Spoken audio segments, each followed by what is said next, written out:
In today's segment of our series of features on the changing face of Manila suburbs after the floods that covered the Philippine capital last year, we investigate the issue of vegetarianism. Most Filipinos are meat eaters, but you probably didn't realize that after Tzu Chi organized 3 volunteer training programs for flood-hit residents, a significant number of participants decided to become vegetarians. In our next report, we meet 2 mothers who made the switch and converted their families as a result. These basins, full of food, attract lines of lunchtime customers in Manila.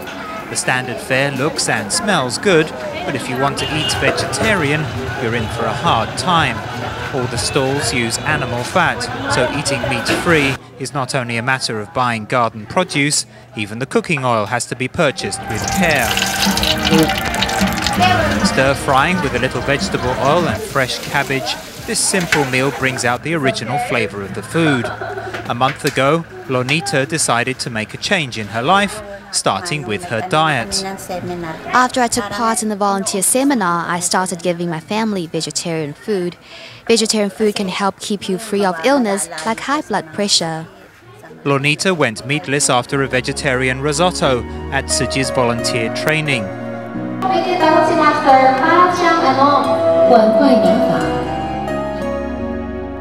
After eating the rice dish, Lonita realized that far from being bland, vegetarian food could be delicious. Although meat eating is permitted by her Roman Catholic religion, since she is a Tzu Chi volunteer, Lonita has decided to follow the Tzu Chi precept of not killing living things. Now her husband and the whole family are joining in. The family used to love eating meat, but at the volunteer seminar, I saw a film about vegetarianism, so I told them to start eating vegetarian. High blood pressure is a common complaint among Filipinos, so going meatless is a healthy choice. Rebecca Ancheta, who also trained to be a volunteer, decided to become vegetarian for health reasons and is learning to respect living things. Animal lives are the same as humans. If they could speak, they would say, "Don't kill us," so I don't want to eat them.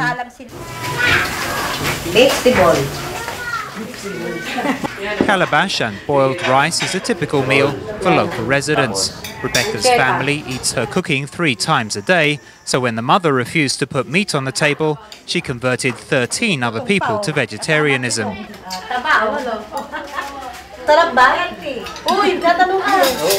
Yes. Sige na, laksan mo! Opo ka mo, oh. Dadalhin sa... Kasi, high blood. Kaya gulay gusto niya. Even her meat-loving grandson, Errol, has started eating vegetarian. The boy has discovered that a meatless meal can taste even better. The one drawback is that since the rise in food prices, some vegetables are more expensive than meat. But to keep the precept of not killing, residents are willing to stick to vegetarianism in respect of all living beings. Their common concern is to do good and not do evil.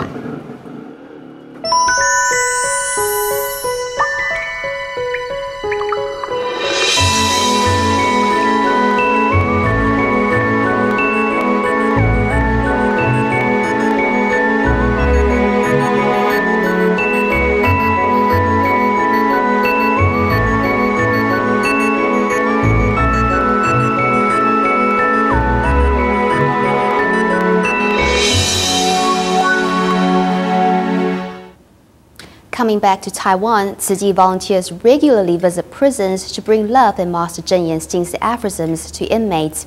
With persistence, many prisoners do come around. Some even join Tzu Chi. Volunteer Liu Xiumei, only son, was a regular at Hsinchu prison, which made her worry sick. However, her son began to change after a persistent visit from a Tzu Chi sister and eventually came around and became a Tzu Chi volunteer too after serving his sentence. Liu Xiumei generously shares a story with other inmates to let them know that they too have a chance at salvation. In the letter, he says he is in volunteer training now and will return to Hsinchu upon receiving his own blue and white uniform. All these letters expressing heartfelt gratitude to Tzu Chi volunteers are from inmates or ex-inmates from Hsinchu prison. They are also a testament to the volunteers' 5 years of hard work. 浪子回头，迷途知返。我们师兄师姐，我们向同学一鞠躬，并且。On another one of their regular prison visits, the volunteers showed a film about a drug addict abusing his mother. The real-life drama brought many to tears. The real-life mother is Liu Xiumei, who appeared in person to ask the inmates not to break their mother's heart anymore. My son has quit smoking and using drugs last year. Now he is a volunteer too. I'm very happy to see him change for the better. He is my only son. The volunteers in Hsinchu began caring for prison inmates in 2005, hoping to enlighten their lives with the wisdom of the Jinsi aphorisms. They have enjoyed good results. It's great that we have compassionate Tzu Chi volunteers here to care for our inmates. It lets them know there are people outside who care about them. Like anyone else, love motivates them.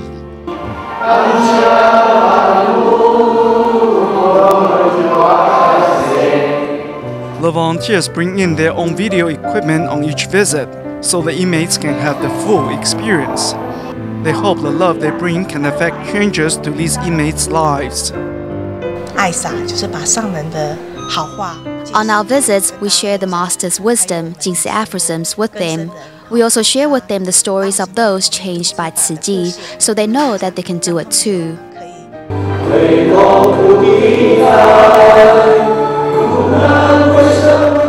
The volunteers also sing together with the inmates. The profound lyrics of the song empower many. The visit concludes with everyone praying together for a new chance at life.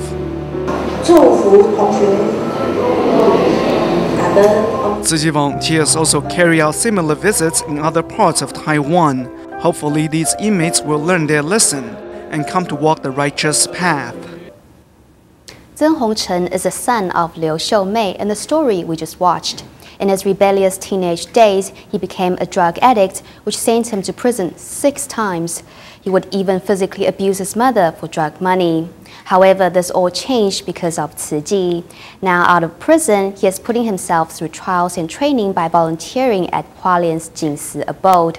He says he will only return home to his parents when he becomes a Tzu Chi commissioner. Here's the story of a man seeking redemption.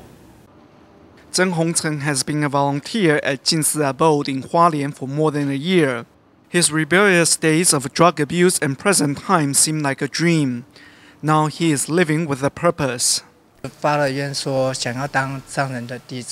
vowed to become the Master's follower. I will not return home to Hsinchu until I become a Tzu Chen. I can fulfill my duties from here too. After Zheng Hongchen was incarcerated for the 6th time, Tzu Chi came into his life. The volunteers' persistent visits began to transform him, and seeds of compassion took root in his heart. A senior Tzu Chi sister visited me constantly for half a year. She encouraged me and gave me Jinsi aphorisms. My mother also came and shared her heartaches with other inmates.